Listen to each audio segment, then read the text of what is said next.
At night, the world holds on to its secrets. Some secrets move like a shadow through the trees. Some wear your face and walk quietly into your home. Some glow in the sky and hunt the hunters. 3 places, 3 stories, a black panther that should not exist, a double that is not a twin, a light in the sky that moves like a predator. These are not fairy tales. They are testimonies, memories of people who still remember the fear.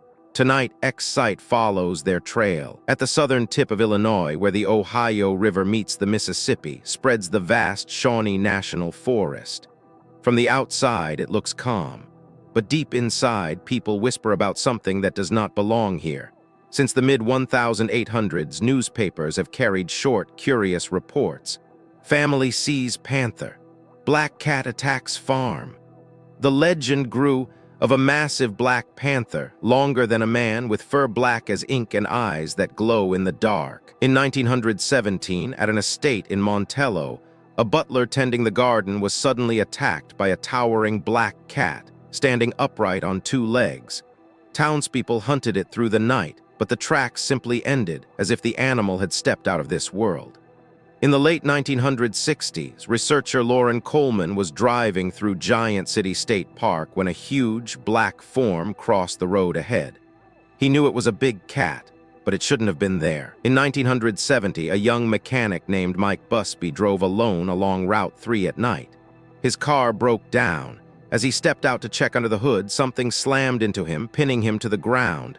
Claws tore at his arms and chest. In desperation, he grabbed its jaws to keep it from biting his throat. Headlights appeared in the distance. The weight lifted. The creature bolted for the trees, running on 2 legs for several steps before vanishing into darkness. Mike swore it was no wolf or dog. He never took that road at night again. Traps were set over the years, but none worked. Some said it was just a rare wild cat. Others believed it was something not bound by the laws of nature. In 2003, in a quiet Florida suburb, the Lead family lived a peaceful life. Until one morning, Jordan, the younger sister, saw her older sister Tana standing in the doorway, wearing her school uniform. Moments later, the real Tana entered from the kitchen. The family began to realize there were 2 Tanas. At first, their mother thought it was confusion, but doors began to open on their own. The false Tana moved quickly, but her walk, her expression were not quite right, like someone imitating from a distance. When Tana moved away for college, they hoped it would stop. But one day in her dorm, she heard the door handle turn. The door swung open, and there stood her double, same clothes, same face, but something unnervingly off. Another day in her kitchen, Tana glanced at the oven door and saw in its reflection another version of herself walking quickly behind her. It was no shadow, no trick, it was solid, present.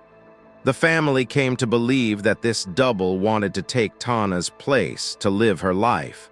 And it would keep coming until it got what it wanted. Kentucky has a long history of UFO sightings, from the famous Hopkinsville Little Green Men in 1955 to countless strange lights in the sky. On February 1st, 1993, 2 Louisville police officers, Kenny Graham and Kenny Downs, were on a routine night patrol in their helicopter when they spotted a glowing sphere. Even under the helicopter's powerful spotlight, it shone bright. The object moved with them, matching every turn. It felt as if it was studying them like a duel in the dark. The officers accelerated to over 100 miles per hour, but the sphere kept pace. Then it circled them like a predator. Both the helicopter and the sphere came to a dead stop in midair. For a moment, there was complete stillness. Then 3 small fireballs shot out from the sphere. Graham banked the helicopter sharply to avoid them. The fireballs burned out before reaching the ground. When they tried to track it again, the object outmaneuvered them easily, then vanished into the night. The men landed with their hearts pounding, left only with questions. What or who was out there? In the days after the Louisville helicopter encounter, the city returned to its normal rhythms. Traffic on the bridges, people walking downtown, laughter from late-night diners. But above the skyline, the sky kept its quiet watch. Across the Ohio River in the flat fields of rural Indiana, more reports began to appear. Farmers spoke of lights that hovered over their barns, shifting from white to red, then vanishing without a sound. One man swore he saw 3 orbs form a perfect triangle, holding still for nearly a minute before each shot away in a different direction. These were not fireworks. They left no smoke. They made no noise. Local pilots began to murmur their own stories, craft that appeared on radar for a heartbeat, then vanished, leaving controllers unsure if they had seen a glitch or something real. One pilot, flying alone at dusk, watched a silver shape rise straight from a cornfield. It had no wings, no tail, just a smooth oval body that caught the last light of the sun. For a moment it matched his altitude, moving alongside his plane. Then with impossible speed it tilted upward and vanished into a thin bank of clouds that swallowed it whole. The air seemed emptier after it was gone, yet heavier, as if the space around him knew it had been visited. Back in Louisville, the 2 officers from the helicopter patrol refused to speak much to reporters. They said only that they had seen something and that it had not been human.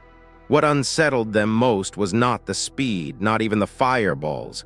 It was the sense, in that moment of stillness, that the object was making a choice to let them go. And if something out there can choose, it can choose differently next time. The forest, the home, the sky, different places, different shapes. Yet now their shadows began to overlap. In southern Illinois, hunters still spoke of the phantom panther. Some described it the old way, muscle, fur, fangs, but others, in whispers, said its eyes were not animal at all. They glowed with a cold light like the lamps of a machine. And in the silence after it vanished, the night did not feel empty, it felt observed. In Florida, the Lead family kept their doors locked and their curtains drawn. The doppelgänger had not returned in months, but the air inside the house was restless. Sometimes the dog would stare at the hallway for long minutes, ears twitching before backing away. Sometimes the family would hear footsteps on the porch when no one was there. And in Kentucky, the 2 officers who had faced the sphere learned of another encounter, this one from a retired National Guard pilot. He told them over coffee that years earlier, during a training flight, he had chased an object that seemed to toy with him. "It wanted me to see it," he said quietly. "It wanted me to know it could do more." A strange idea began to take root. What if these were not separate mysteries? What if the creature in the forest, the double in the house, and the light in the sky were not different things, but different faces of the same unseen force? In each case it approached. In each case it studied. And in each case it left, without taking the final step. Was it testing boundaries? Was it measuring something or someone? The people who had seen it, whether claws, a stolen face, or a burning light, could only agree on one truth. It was not gone. It was simply waiting. It began with small changes. In Illinois, the Shawnee National Forest seemed to fall quieter at night. Campers said the usual chorus of insects and frogs would stop without warning, leaving a heavy silence. That was when some claimed to see shapes moving between the trees, not just one panther, but 2, then 3, their eyes glimmering in the dark like coals. In Florida, the Lead family thought they were finally free. But one night, as Jordan passed the bathroom mirror, she caught sight of herself walking behind her, except she was standing still. The reflection's eyes locked onto hers for just a second before blinking out of existence, leaving the glass empty. And over Louisville, reports of lights in the sky became harder to dismiss. Not single glowing orbs, but patterns, 3 or 4 objects moving together, then separating at impossible speeds. Pilots whispered of instruments malfunctioning as they flew near the anomalies, compasses spinning, radios erupting with static before going dead. Different witnesses, different places. But one thread tied them together. The visits were getting closer, more frequent. Some who had seen the panther said they now felt it shadowing them on roads miles away from the forest. Families in Florida spoke of doubles appearing outside their homes, staring through windows for long, unbroken minutes. And in Kentucky, a veteran airman swore he saw the same sphere from 1993 again, only this time it hovered lower, almost level with the rooftops. The pattern was changing. The unseen forces were no longer content to watch from the edge. They were closing the distance. It happened on a single night. In southern Illinois, a pair of hunters drove the back roads near the Shawnee National Forest. Just after midnight, their headlights caught movement, something large, black, and fast crossing the road. But this time it didn't vanish into the trees. It stopped in the beam of the headlights, eyes glowing like molten metal, and stood up on two legs. The men froze, unable to decide if they were looking at an animal or something pretending to be one. Hundreds of miles away in Florida, the Lead family's porch light flickered, then went out. When it came back on, there was someone standing at the edge of the yard. Even from that distance, they could see it was Tana's double, face pale, eyes locked on the house. It didn't move closer, but it didn't leave. And in the skies above Kentucky, a commuter plane on a short-hop flight reported 3 bright lights tracking alongside it. Air traffic control confirmed the objects, then lost them. Passengers on the left side of the plane swore they saw the lights descend toward the ground in the direction of the Ohio River Valley. By dawn, each witness would tell their story separately, not knowing how closely the timelines matched. But if their accounts were laid side by side, the picture would be clear.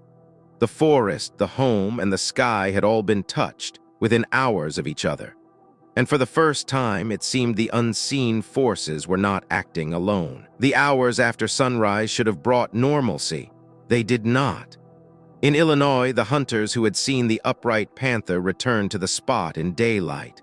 The ground where it had stood was untouched. No paw prints, no broken grass, only a faint, scorched smell in the air as if the earth itself had been heated. In Florida, Tana woke to find the front door unlocked, though she remembered locking it the night before. On the kitchen counter sat a single strand of hair, her exact color and length, yet she had been asleep in her room all night. The family didn't speak of it, but each of them noticed the same thing. The clocks in the house were all wrong, each showing a different time, as if the night had been disturbed. And in Kentucky, radar operators reviewing the commuter plane incident found something they couldn't explain. For 37 seconds, the 3 bright objects had stopped midair, perfectly still.